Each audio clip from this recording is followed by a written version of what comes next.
bani dama ta yin waka, dole na gode mai bani shi ne ya yi mini wanga daukaka.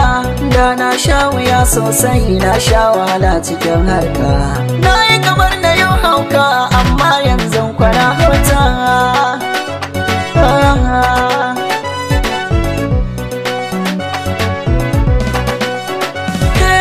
Ga abinci na ta nemawa, inda nema ana bani. Ga masoya na suna sharhi, burin su kullum su dan zini. Na yarda da wanga baiwa ce, sarki na rabu ya bani.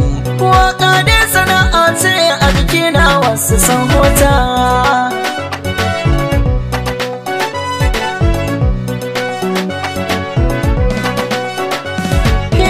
Kafin waka akwai sana'u da na yau da yawa a duniya, kuma Allah ya yi min baiwa na yi sana'u na da soyayya. Na san dai kwayi mamaki, to masoya na kudan shirya. Ina da uwa uba duniya, su ne a gare ni yau jigowa.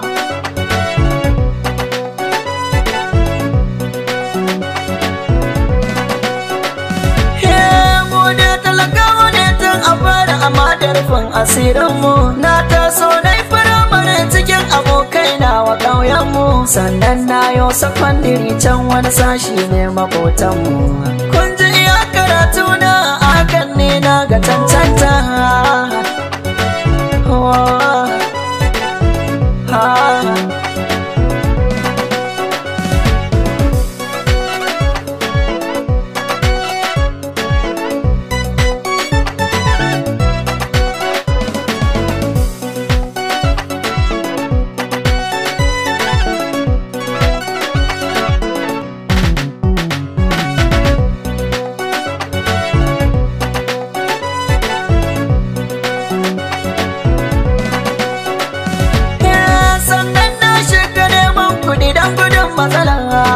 Da dankalin turawa na fara na sha wahala, sannan na bar shi na fatin taya wayo Allah. Sannan da na bar shi na bumburutuwa cikin na wahalta.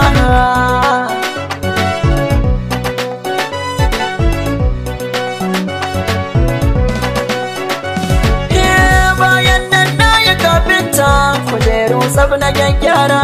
Ina ɗanyi ina a taɓa gunne babu saurara, na daina a taɓa na fara aski, to ku biyo da kwai saura. Tun da na daina aski na koma waka, ba na kyamarta.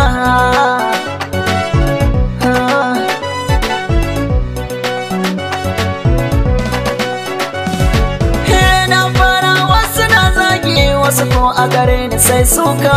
Ana ta maganganu a kaina kan waka, wasu na barka. Amma dai wata maganar gwara ma a ta saka da duka. Yau hakuri ya kai da wannan matsayin kun dan ji tarihi na.